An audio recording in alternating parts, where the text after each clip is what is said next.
In late March, the Supreme Court heard oral arguments that will decide the fate of the abortion medication mifepristone.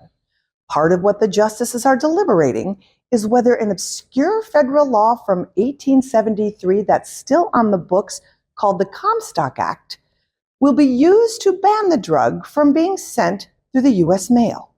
So what is the Comstock Act? It is the brainchild of this man, Anthony Comstock. You don't need the FDA. Get down on your knees and pray. What's he in? That's what God wrote. Also written children's books. Comstock was born in 1844, one of 10 children raised in rural Connecticut. Comstock's mother was a devout Christian who evangelized that purity and virtue must always be the driving force in both personal and public life. Comstock carried on in her footsteps, centering chastity and prudence in his own life's work.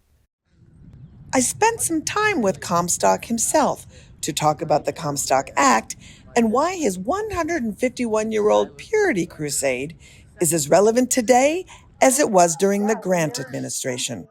So, Washington, D.C., 2024, what's changed? Frankly, I'm shocked and disgusted at just how far this country has fallen. If you take a look even right behind us, you see the audacity of a woman in print, clavicle exposed. Now this is beyond the pale. She's actually a Supreme Court justice. There's 4 women on the Supreme Court. What? And one of them is black.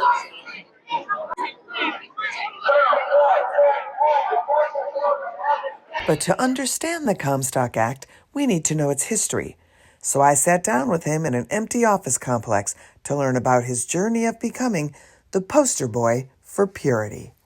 Well, it started when God sent me to New York City to work at a dry goods store. A fellow clerk and dear friend I sold borax with succumbed to the throbbing of his loins and procured one of those perverted periodicals full of skin and sin. It led him to a slow and painful demise. So you're saying your friend died from looking at a dirty magazine? That is correct. I'm going to have to push back on that because between 1861 and 1872, there was not a single medical examiner's report in New York City that cited death by porn. I did my own research. I'm sure we'd all love to see that. Jumping ahead, you have said that this incident was sort of the turning point in your life, where it became your life's mission. Once I learned that perusing photos of a woman's naked food bags could strike a man dead, I sent away for every single piece of obscene literature, lewd image, or sexual device, and when they arrived, I then examined each one closely. Some might call that a porn addiction. Ma'am, what I am addicted to is God. God ordered me to bring every single item I received and tested to Washington, D.C. to show Congress the scores of morally objectionable items being sent through the Postal Service, exposing our children to the devil's filth that could ruin their lives.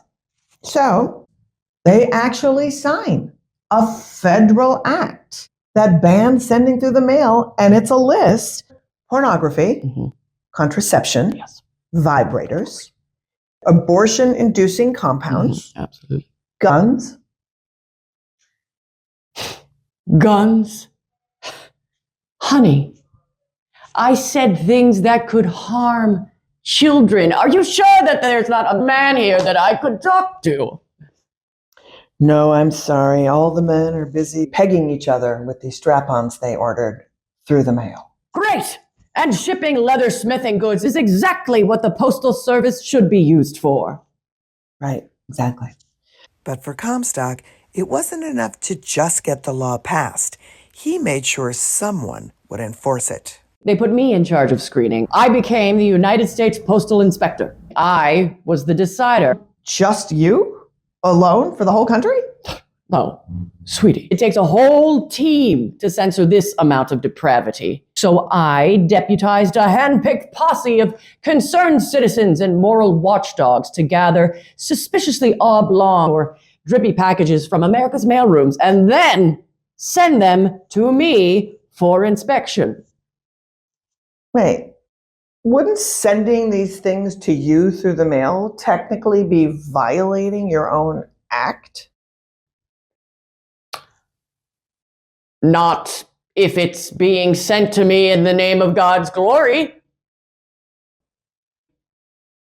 Which would make your mailbox God's glory hole?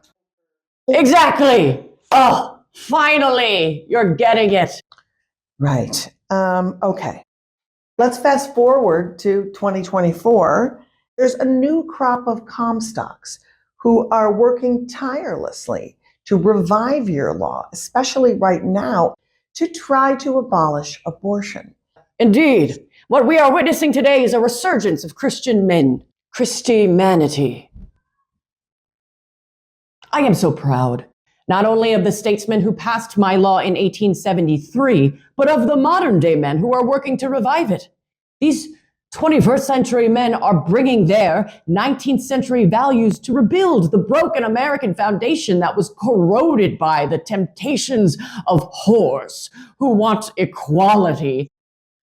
And the brilliant thing about it, like the shame that follows an episode of rigorous self-stimulation, the Comstock Act never went away, but rather, like a zombie cicada lying dormant, waited to be awakened to make America great again. That is a really good line. Has anybody ever said that before? No. I think we're done. There's gotta be a man in here.